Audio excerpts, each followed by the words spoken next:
اهلا بكم مره اخرى مشاهدينا الاكارم. بعد ما شاهدنا هذا التقرير انضم الينا ضيف عزيز داخل الاستوديو داخل صباح العيد، وهو شاعر من اجمل شعراء الشباب الذين تركوا بصمه في بدايه مسيرتهم الشعريه، والان هو واحد من الاسماء المهمه على الخارطه الشعريه، من مدينه لا تتغنى الا بالشعر ولا تعرف الا الثقافه، ولا تنام الا على الابوذيات ولا تصحى الا على القصائد والغزل والاشتياق والفقد والحب. هكذا هي الناصريه حينما تنجب شعراء فيكونوا دائما في المقدمة ولهم أثرهم في كل الأوساط، القريب والعزيز والصديق والزميل، وكل العلاقات التي تربطني بهذا الرجل هي علاقات متميزة وأساسها هي القرابة والشعر. فأهلا ومرحبا بابن الناصرية الشاعر ميثم العبادي، حياك الله في استوديو العيد في عراقيتك، وأهلا ومرحبا بك، وكل عام وأنت بخير.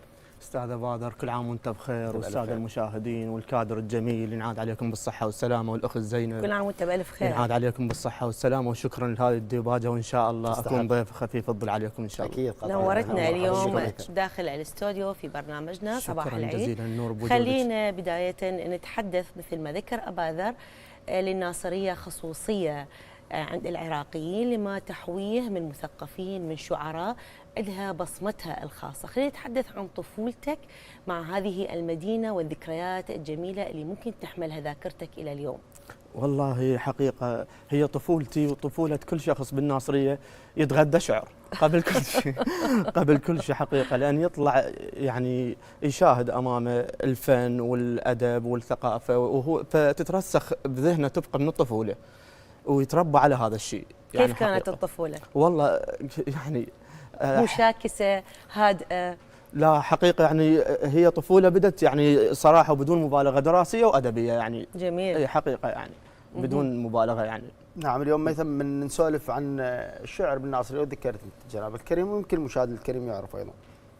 يعني هي مدينة تتغذى شعر، في مجالسها الخاصة الشعر، في مناسباتها الحزينة الشعر، في مناسباتها المفرحة الشعر. كيف تتشكل ذاكرة الشاعر وخط الشاعر بهذا الزخم من عدد الشعراء؟ كيف يصنع الشاعر لنفسه خط مستقل عن الآخرين بعيدا عن التأثر؟ وبعدين أسألك عن الأشياء اللي تأثرت بها من الشعراء. والله حقيقة وجهة نظر يعني أنه الشاعر أول ما يصنع هي الموهبة الربانية هاي قبل كل شيء، ويصنع الموقف. إذا تجد أنت تسمع قصيدة وتشوفها رصينة ومتكاملة أنه هاي قصيدة موقف، ماكو شاعر يقول أنه أنا راح أروح أكتب شعر. الشعر هو يجيك للموقف، للحالة اللي تعيشها. بس إذا قلت راح أروح أكتب، انت راح تكون قصيده ركيكه، الموضوع مستعار، انت يعني رايح للموضوع. فهنا الشاعر يبني نفسه من خلال مواقفه الحقيقيه، مو المستعاره. بس الشاعر يتقمص ممكن موقف ما صاير، يا صاير وي غيره ويعيشه. ممكن بس مو يكون حاله عامه قطعا. يكون يعني بفد حاله خاصه، حاله حالتين ثلاثه ممكن، بس كاساس بنيان الاسم هو يكون على مواقفه الحقيقيه. بالتالي هو القضيه قضيه وجدانيه، الشعر الى علاقه أكيد. بالوجدان. خلينا نتحدث اليوم عن بداياتك. متى بدأت تقدر تقول انا بدأت بكتابه الشعر بشكل مصقول ومهذب، انه انت قريب للشعر فعلا؟ انا عام 2008 اول منصه ارتقيتها بالبصره. نعم. اي وبدت الانطلاقه الحمد لله والشكر. 2009 بالعماره بمنتجع العماره حققت افضل شاعر شاب باوبريت بلادي. و2023 استمرت المسيره الى ان 2023 حققت افضل تايتل اللي غنى جلال الزين، تحياتنا له، بمسلسل الفقره اغنيه الزمن غير ملامحنا، وتكرمت بالبصره وببغداد ومستمر الحمد لله. هذا بشكل احترافي، أنا أقصد كبدايات. البدايات هي قلت لك كانت عام 2008. هاي البدايات وانطلقت هذه الانطلاقة رأسا؟ لا يعني طرحت اسمي كشاعر. جميل. وارتقيت المنصة. كانت 2006 محاولات بسيطة أقرأ شعر الشعراء قبلي. يعني ناس يعني سابقتنا بالتجربة، ناس أساتذة، أقرأها بالمدرسة، أقرأها بالمحافل اللي تخصنا. 2008 إنه طرحت يعني اسمك كشاعر. الحمد لله والشكر. طبعا ميثم كل الشعراء كل المجالس وكل القراءات دائما ما تكون دائما متقدم هالقراءة عن الوطن، الوطن اللي قدسيته، وهسه الوطن قد يختلف من شاعر إلى شاعر. اليوم نقدر نسمع شيء عن الوطن حتى نستثمر الوقت لقراءة الشعر بعد عن الأسئلة. نقرأ احنا الأهم ركيزة بالوطن اللي هم الشهداء اللي ضحون قطعا. يما استشهدت على الخير يا ابن الحيد، هسه على اللي جنة بختر مفرعه. فلانة لحبتك يا وليدي تبكي عليك وانا وداعتك ما طيحت دمعه. يا سلام. وليدي تطلع اسمه بتشيله دمعه، شلون موش دموع كونه بتشيله الف شمعه. وعمامك خوش قالوا سودا ما يدقون، بيضة تفقى ويدقون هالقطعه. وتقام الفاتحه على فلان ما يكتبون، يقام احلى عرس للما ابدا ربعه. يا سلام. الله يا يخليك. سلام. احسنت. رحم الله الله كل شهداء العراق، الابطال اللي دافعوا جميعا، وما زالوا الابطال اخوانهم مستمرين بالدفاع عن الانسانيه وعن مقدسات العراق وشعبه وارضه. وينصرهم ان شاء الله. ان شاء الله. اكيد احنا هذه يعني الشهداء هذه الدماء اللي سقت ارض العراق في فترات يعني مرت علينا، يعني مو كلش اني احب امر على ذكرها لان كانت قاسيه حقيقه. كانت نتيجتها اليوم هذا الامان والاستقرار اللي نعيشه وهذه الايام الجميله طبعا اكيد، وهذا كله الفضل يعود لهم. خلينا نسالك ميثم عن من هي بنت ولايتك؟ وش تختار لنا؟ دكتور رحيم ما مقصر.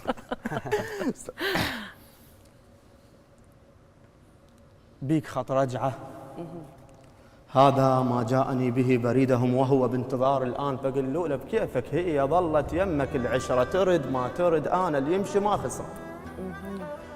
بكيفك هي ظلت يمك العشرة، ترد ما ترد أنا اللي يمشي ما خسره. هو الماضي عثرش ما ترد لا تطيح، وبس الخوز زلمه يقدر يعبره. فقره وناخذ من الماء يشور طين، منا لحد ظهرك ها كثر فقره. الكثره ومن عفتنا بطيحتك يقضون، قفا يشهد التقضي وقام دق صدره. المرض والعوز غربيل المشى وياك، ومن تذبل تغربل طير هالشجره. الله. القطع تويات جايه عليك قاطع نوم، اش ما يتعب المغرب يبقى بالقمره. وبالعين الوكيحه الليل هذا الليل، بصورك داقره وجازيه ومحتقره. عيش بنادم الجواك دنق لي، اش ما خيطك طويل تدنق الابره. واتعب من تحب والتفت كل شي يصير، وذا الشباك يلمع مو شرط حضره. واصعد بس شرط لا تمشي شوف بعيد، ولا تصعد صعود السنبله الصفراء. غش موصعده ويلالون فوق قبور، نسوا هي المناجل فوق بس حفره. ما عندنا سودا وياك بس بالشيب، هد عليك شفته وسيرت شعره. اش كبرهم هم بيا بس دمع بالعين، مو مثلك مكانك قسطي يا القطره. الله. اش بعد عندك جفا ما بي اشوفك طيف، ترسل الطيف شامت بس على الفطره. اختل بيا طب وسد وراك الباب، دخيل انت من طلعك تنحسب عثره. فصل ميت طحت لك ما طحت فوقاك، يا كاتل مني الاول واخر البزره. يا كلهم مو صدق بس انت بالعتريج، يا خيط الوادم اللي بالقلب مطشره. يا كاتبني بكحل على الكعبه نص الليل، انا قبال هالوادم وما تقرا منها وما عرفت اختار لو اختار، وانا باثنينهن ما اكمل السفره. يا سلام. الله يا سلام. الله عليك اشكرك. ميثم.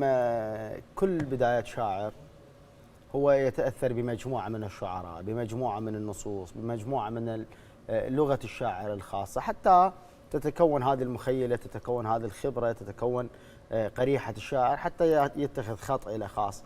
وانت يعني انا اعرف كل زين بالمدينه بها يعني اذا مو عشرات في مئات الشعراء اللي خالطتهم وعاشرتهم، باعتبارك ايضا ابن عائله معروف انا اعرفه على وجه التحديد، انه اغلب اصدقاء اخوانك واصدقاء الوالد عمه الله يحفظه انهم شعراء. فهاي مجالسنا اللي موجود بها الشعر دائما ما بين الازوجه والابوذيه والقصيده. اهم الشعراء اللي تاثر بهم ميثم، واهم القصائد اللي تاثر بها، وشلون بنى نفسه ومن يحسه انه قريب الى من هؤلاء الشعراء الكبار؟ والله حقيقه استاذ بادر انت قريب علي يعني. وتعرف انا مشكلتي ما تاثرت بشخص، ما تاثرت بشاعر، تاثرت ببيئه وبنص. يعني حقيقه اول ما تاثرت ببيئتي بمدينتي بالناصريه، وتاثرت بنصوصها يعني بحيث يعني اسمع نص اتاثر به بدون ما اعرفه علما، يوصلني النص قبل الاسم. فما وجدت نفسي يعني هاي اضافه الى انه احنا بعد ركيزتنا الحاضر عريان السيد خلف قطعا. يعني منتهين من عندها. نبني انفسنا كلنا على هذا الاسم من خلال يعني ولو احتكاك جمله واحده تكفي انه نبني لنا اسم كامل من عريان السيد خلف. نعم. فيعني صارت توصلني النصوص الشعراء أنا الاساتذه القبلي بدون ما اعرف اسم الشاعر انا اتاثر بالنص الصحيح. بس بالاخر لازم انه اكو شعراء يحتوون، يعني انت تعرف لازم ياخذون بايدينا، لازم ممكن يدلونا على الطريق الصحيح، يمكن انه احنا لانه بدايات، تعرف البدايات تختلف عن الخبره. يعني ممكن استاذ عبد الضار، يعني انت تعرف هذا الرجل يعني احتوانا هواي يعني، وانت واحد من الناس اللي نعم طبعا. انت سيد العارفين يعني. يعني نصوص عده غانم الفياض قبل يعني نعم. قبل تجربتنا سبقنا. نعم. يعني عندنا اكيد الاسماء يعني اكو اسماء وصلتنا قلت لك نصوصها يعني خاف المشكله كلهم لا يعني طبيعي ناسنا، وانحرج يعني من اذكر الاسم اسمين ثلاثه يعني أنا يعني اتمنى بالنصوص وخلاص. خليها بالنصوص نطلع من الاسماء. طيب اليوم احنا نعرف انه الام عند العراقي لها خصوصيه وتختلف، اكو لها مكان محدد مقدس لها. طيب ما بالك بالشاعر، كيف ممكن انه تكون الام نقطه قوه نقطه ضعف وكتبت للام او لا؟ والله كميثم العباده نقطه ضعف امي بالحياه، يعني بشكل عام بالحياه نقطه ضعف امي. عيش الخاطري وربعك عبرهم، ايش كثر تسقى وجا غيرك حصدهم، يما انا صديجك عوب ذولاك، واذا تهد على خالك افزع وياك. الله. امي حديثه بمشيها، معدله وكلفه بحكيها، تلبس اهلا للي يجيها امي كانها العافي، وشي اسولف يمها طبعي صاحبي يا يما ضلعي، لو درت على الباب ربعي تطلع لهم حافيه. نعم. يا عين. امي تفقد شجره الله. خاف عش بقلبه حسره، يا سلام. وخاف بلبل بعد بره، الله. هيك ترفه ودافيه. وعندنا فوق الحائط اذكر صوره للعباس تبهر، امه تتبوش الا تعبر. الله الله الله يسلمك. عندنا فوق الحائط اذكر صوره للعباس تبهر، امه تتبوش الا تعبر، حتى الاظفر خافيه، وامه دوم توصي باختي، الصوره منا عافيه بنتي، قبع روحك لو قعدت القدله للمتعافيه، فدوى لامك قد حنينه، تقول لي سبقان بينا يما طب واغلط علينا. الله. ويلي يهدم الصافي، اخواني وبهذا كبرهم بالشغل والبرد طقهم، قامت وغطى صورهم. يا سلام. قامت وغطى صورهم بالشعر والقافيه، ام تخبز حصه حصه واحنا كافي علينا قرصه، تقول لي سابع خبزه والصجار يبقى موافيه، العفته والموجود والبالدرب جاي، من فدوى الام تروح كل هالخلق هاي، مغيم جفنه ومبين ورا ماي، وانا كنت اطق مقبل ورا ماي، يا الهي لا تموتني، ورا ام قبلها ان شاء الله تلفني المنيه. الله يطول بعمرها. عمرك طويل والله يحفظها لك ان شاء الله، يحفظ كل امهاتنا. طبعا كل امهاتنا العراقيات كل عام وهن بالف خير. كل عام وهن وايضا بالمناسبه اكو موضوع يعني كنا نسولف به انا وزينب قبل ان ندخل الجو، قلت له انه اقتراب عيد الاب بهذه الايام مع مختلف الثقافات، ولكن بالعراق على ما اظن بعد يومين يحتفلون اغلب العراقيين بعيد الاب. على ما اظن بامريكا يحتفلون بهذا اليوم يوم 18 او يوم 19 على اختلاف الثقافات، انه بهاي الايام هم عيد الاب. فايضا تحيه لكل الاباء، اكيد والله يحفظ ابائكم ويحفظ كل اللي يتابعنا ان شاء الله، واللي الله اخذ امانته ان شاء الله يا ربي الرحمه والمغفره اليه والبركه بوجود الباقين. اليوم مثلا تحدثنا عن الاشياء اللي ممكن نتاثر بها بالشعر، ولكن مرات نتاثر نواكب جيل يحفزنا على كتابه النص. من نسمع قصيده جميله للميثم تحفز انه ارجع اكتب قصيده، احاول انه اكتب افضل من عنده. هذه المنافسه المشروعه اللي خارجه عن الغيره والحقد والتسقيط. الجيل اللي طلعت وياه، منو هاي الاسماء اللي طلعت وياه وبقوا مواكبين لحد الان موجودين بالساحه الشعريه؟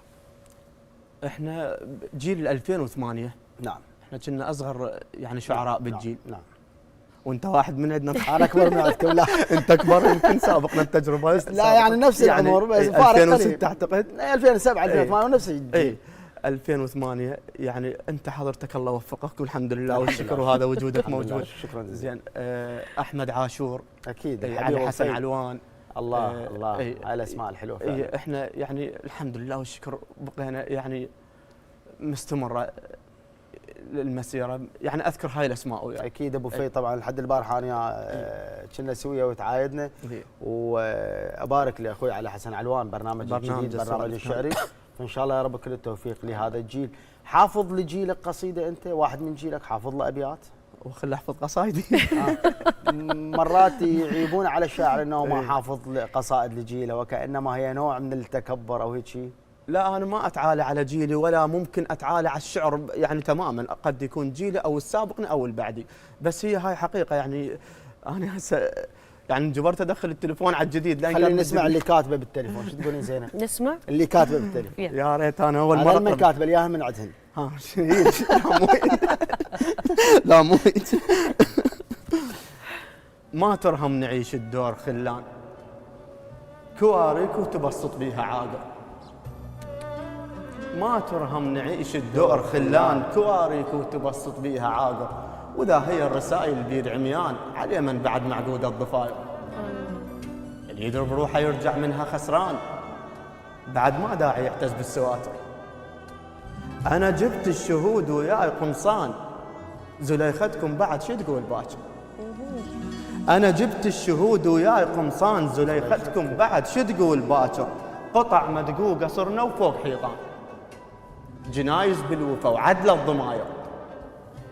قطع مدقوقة صرنا وفوق حيطان، جنايز بالوفا وعدل الضماير. عشقناكم عشق شياب معدان، ندنق من تمر نثية الطاير. ما خلينا فوق الرقب نيشان، ما خلينا فوق الرقب نيشان. بعقد المحكمة خلينا حاضر، ولا خلصنا ليل شلون ما كان. لو نشتاق لو دمعة وجقاير. ملحنا الغزر بمفتاح سجان، بحضننا ينام والمسجون ساهر. الكلمة تفوت عاد اقفل البيبان، تلزم جبل بس ما تكظ مشاعر. الكلمة تفوت عاد اقفل البيبان، تلزم جبل بس ما تكظ مشاعر. على يا اساس تحلم وانت عطشان، شوق وحضن ليل وليل شاعر. على يا اساس تحلم وانت عطشان، شوق وحضن ليل وليل شاعر. هضيمه وياك اعيش بكذب نيسان، ونيت وياك مقتل يوم عاشر. هضيمه وياك اعيش بكذب نيسان، ونيت وياك مقتل يوم عاشر. يسر وضامك عد ناس خرسان، جا تحكيني كلمه بحلق عاهر. يسر وضامك عد ناس خرسان، جا تحكيني كلمه بحلق عاهر. ترى البيناتنا هم عدهن لسان، بس ما اريد اقلب هالدفاتر، ولا احطك ببالي ولا بالاحضان. انا وجهه وقفر الديت خاسر. الله الله. انا وجهه وقفر الديت خاسر. احسنت. الله يخليك. الله يخليك. هذه الصور الشعريه اللي حضرتك تكتبها، هذه المخيله الروحيه، شكرا. تخلينا نعتقد انه انت كملت بنفس الوجدانيات وهذا الخط، لكن اليوم تحصيلك الدراسي هو عندك ماجستير طب رياضي. يعني شتان زينب بين الغريبه انه هو تدريسي بنفس المدرسه كنت انا طالب بيها. يعني انت بالمختار مو؟ انا كنت طالب شلون سلكت هذا الطريق؟ كيف صار الاختيار؟ لا بالعكس للفخر. طبعا احنا اليوم الشاهد من البيت خلينا نقول. استاذ بادر كنا نلعب سوا احنا، يعني بالبدايه كره قدم. بالضبط. وطبعا كان مهاجم ابد ما ينقدر، يعني حقيقه. هاي معلومه. اي والله حقيقه يعني هاي. اي فانجمعت هي رهمت. انت هسه اغلب الشعراء تشوفينهم يعني كانوا رياضيين، او الرياضي يعني يكتب. يعني فهن ما نعرف الفن والرياضه والشعر والكذا، هن متداخلات. يعني شلون اختاريت هذا الخط الدراسي؟ اختاريت الخط الدراسي يعني والتربيه الرياضيه. مو اساسا انا قلت لك يعني كنت جامعهن بين الشعر وبين الرياضه. احنا ما عندنا دراسه شعر. احنا ما عندنا دراسه شعر. يعني بس انت بجهودك. انت شغلتين تحبهن، هذا الشعر تحبه وانت اصلا تحب الرياضه من الطفوله. احب الرياضه من الطفوله. يعني انا شجعت ريال مدريد ب 99. والله العظيم وانا طفل. عمرك؟ والله وانا طفل بالسادس ابتدائي. زين الدوري المحلي تشجع منه؟ الشرطه. الله يوفقكم، خدت الدوري ومبارك عليكم. طبعا ذي الفقار يشجعوا الشرطه. بس تعرف يا نادي يسمونه نادي الشعراء؟ نادي الشعراء؟ ايه الطلبه اعتقد؟ الطلبه، إيه نادي الطلبه يسمونه نادي الشعراء، باعتبار انه 90% من الشعراء العراقي يشجعون نادي الطلبه. واذا تروح للمقصوره صدق تقعد تلقى علي نجيب، احمد الذهبي، صباح العتابي، طبعا تحيات منهم. كبير ابو ستار هذا اللي فعلا تارك فراغ كبير عند كل الناس، خصوصا عندي والله. انا هذا الرجل، انا عشنا ايام وليالي بغرفه واحده، ناكل ونخرج وننام بنفس هذه الغرفه. الرحمه والمغفره والخلود. طبعا انا ما بدي اقول الله يرحمه، دائما جبار اقول الله يذكره بالخير لانه ذكرى دائم. وظيفه الشاعر يمكن اكو بيت العبد الحسين الحلفي على ما اظن رحمه الله عليه يقول قبل لا تصير شاعر صير انسان حتى نقول هذا انسان شاعر. الانسانيه هي المقوم الاول. حتى في الهجاء اكو خصومه نبيله بين الشعراء سابقا، يمكن اليوم نوعا ما تغيرت الاشياء. اليوم خلينا نرجع، انت ليش ما كتبت قصيده رياضيه؟ باعتبار انه تشجع الشرطه وتشجع ريال مدريد وهالايام ما شاء الله يعني دخلت الرياضه بالشعر بشكل واضح. لا حقيقه كتبتها ومضات يعني بلحظه الفوز وتروح يعني. اي بلحظه الفوز، بلحظه اللي تشوف الثلاثيه متراكمه يعني هيك الاشياء. حلو شكرا يعني. جميل. فانكتبت ومضات يعني للفوز وراحت. راحت بقت. ان شاء الله تكتب لنا نشوف شيء بعد عن الرياضه. طيب اليوم خلينا نستوقف عن قضيه اختيارك ضمن نجوم العرب. تحدثني عن هذه الموضوع تحديدا. هذا الموضوع صار ورا تتويجي يعني بالتايتل 2023 يعني. كان قلت لك التتويج بالبصره يعني كان تتويج الحمد لله وشكر عظيم يعني. الله تستحق. الله يخليك استاذ، الله يخليك. كان بوجود يعني الفنان طاهر سلمان الكبير، طاهر سلمان اللي كاتب مجرد كلام ومره اكيد تحياتنا يعني لاستاذنا طاهر سلمان. بعد عبر على جفون بحلم. هو كله يعني الرجل.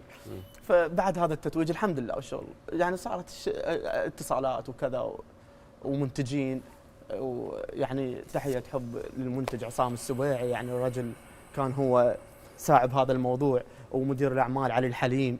نعم. الرجل يعني كانت ناس ساعدوا بهذا الموضوع والحمد لله والشكر وقع الاختيار. الحمد لله. مبارك لك تستحق. انا اتذكر ابو ذي للراحل حمد الحمدي الله يقول الي بوصاف محبوبه علامه من اشوفه كم بدر يضوي. علامه يمرعد بروحي، علامه وهو روح واعز منها علي. اكيد كل واحد من الناصريه وكل شاعر لازم يكتب ابو ذي، ولكن اهل الناصريه مختصين بهاي الابو ذي. من الاشياء اللي تحبها ومن الاشياء اللي انت كاتبها. انت بديت بحمد الحمد يعني بعد شقره ورا. بعد اقرا. لا الشعر شعر اكيد. تحياتنا للشاعر هذا اللي خلد اسمه بخارطه الشعر. اكيد. ريلك ليش دوم عكس ريلاي وانا الكل ساعه عقبك صار. ريلاي وعلقم تمنحط على القاع. ريلي ثلاثه بكل جهه يتجون لي. جواك ببدايتنا الليالي مو شهن على عشرتكم وطلعا مو شهن.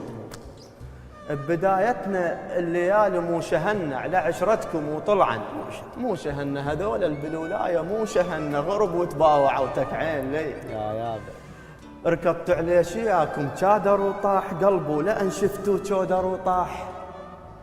ركبت عليه شياكم شادر وطاح قلبه لأن شفتوه. شادر وطاح علي من هالشماته شادر وطاح وقضت فاتحتي بس قريض بيه. مشوا مو من عوايدهم شياله حصل والحمل مو متني. شياله قضى الليل الصبح بالله شياله بصوركم يفتر مغبش علي. يا سلام. تهددني برحيلك شاترد لي بسرك على الشام. شاترد لي ايه وقالوا يحبك. شاترد لي تحبني وهيك عمله مسوي بيه. الله يعينه. غير يرجع غير يفتهم.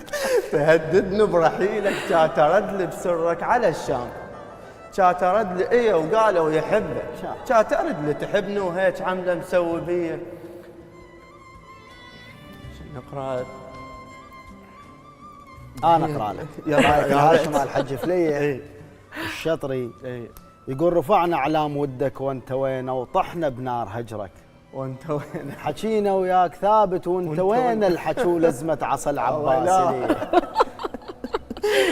طيب بعد ما قرينا هاي القصيده الحلوه اللي هي يعني غزل بعتب بحب، خلينا نسألك، احنا المعد مالتنا يمكن يعرفك عن قرب يعني. هلا هو المعد ايضا شاعر، يعرفك عن قرب. استاذ رحيم. استاذ رحيم. بالضبط. شاعر. حضرتك رومانسي رقيق ولا انت مثل حسين نعمة من تحب بحرقة وبأعصاب؟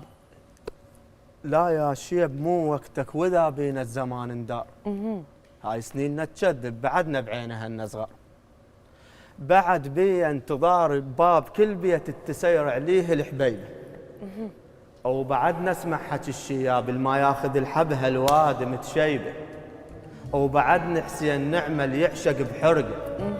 وبعدنا اشتاق واكره طارش الفرقه. بلا موانا بعبر الناس ليش الصيت للعبار. هاي سنيننا تكذب، بعدنا بعينها النصغر.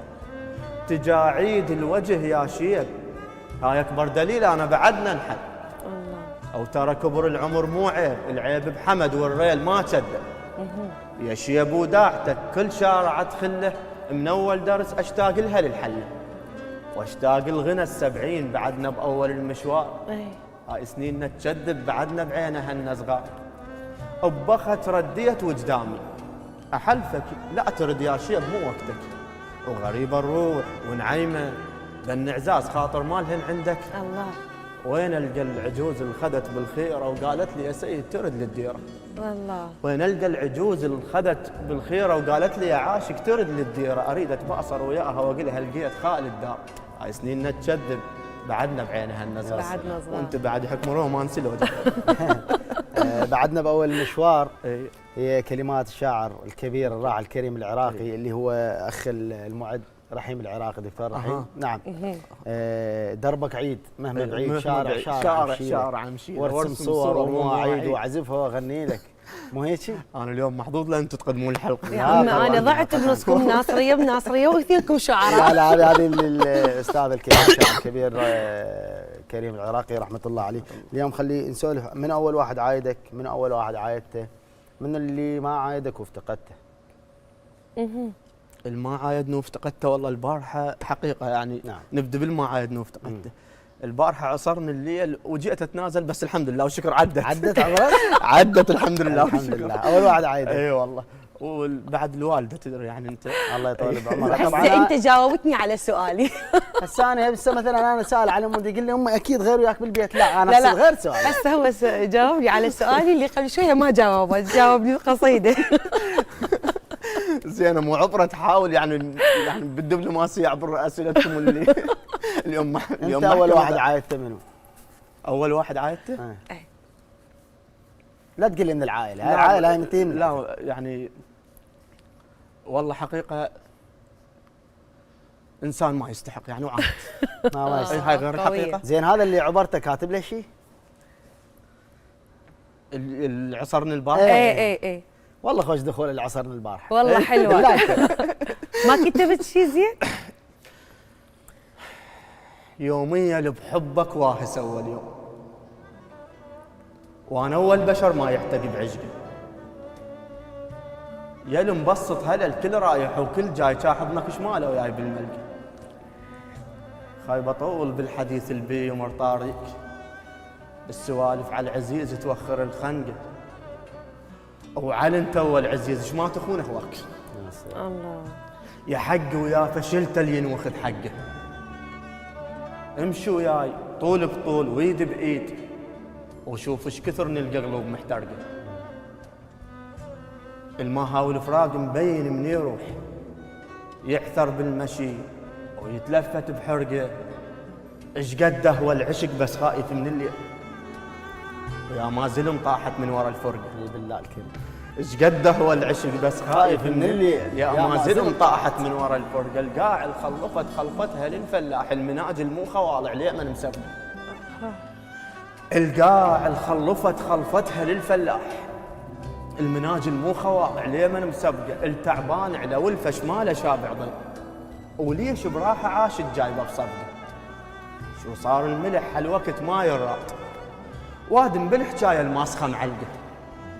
غشيم المطر امن وانتج على الغيط، شصير لك مطر وغيومك مدنقه. صرت ناعور بيدك نشفت للماي، غيمت على غصنك تقطع الورقه. قلت لك عدفوا، قلت لي الوقت تموت. قلت لك نفترق، قلت لي الوقت شبقه. لا انا على قاع ولا بماي وياك، فصليه وخذوها مكحله بغضي.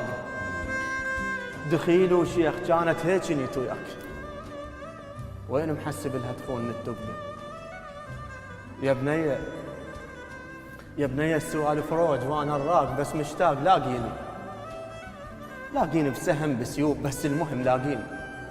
ترى الغرقان لو شصهم يكلب بي، وتعاي ومري علي بغلات الخدج يا بنيه. احلف تكون الجيه اقعد وياي قنعيني بعدن وياك، وكذب وقولي جاساك ما جاساك. واحكي ليش لبست بيوم من زفوك؟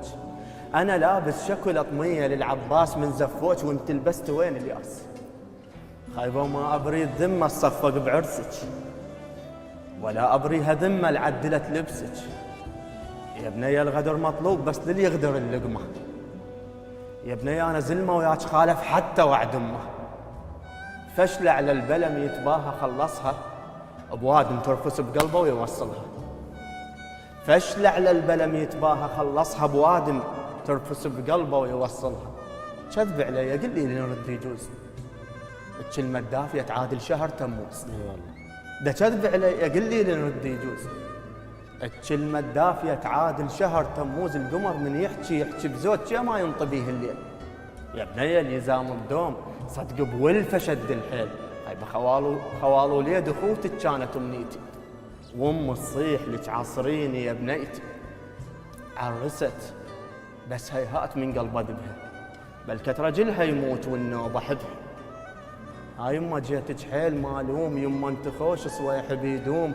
ابنك مفارق ولفه والنوم، والبارحه بزفتها معزوم. يما انت صاحبتي وصديجي، ارد اشتكي لك وشك زيجي. اعمى وخذوا عصا بطريجي، باقوا هوانا بلعب ريجي. يا وليد ما اعرف شقلك، كل الاعرفه نباك خلك. روح الرجلها وجيب حلك، امشي وخواتك يصف جلك. امشي له باليا الله بهداي، وسولف لقلل عندك هواي. هلبت يرد الماي للماي وتتخوصر دموعك على الناي.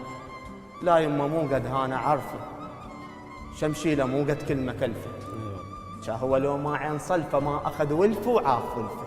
بدربكم يا مرايح يا مراجع ويا منسى القريته. يا مراجع يا ساده محمد يا مراجع الحقوا لامها ما ترضاش بي.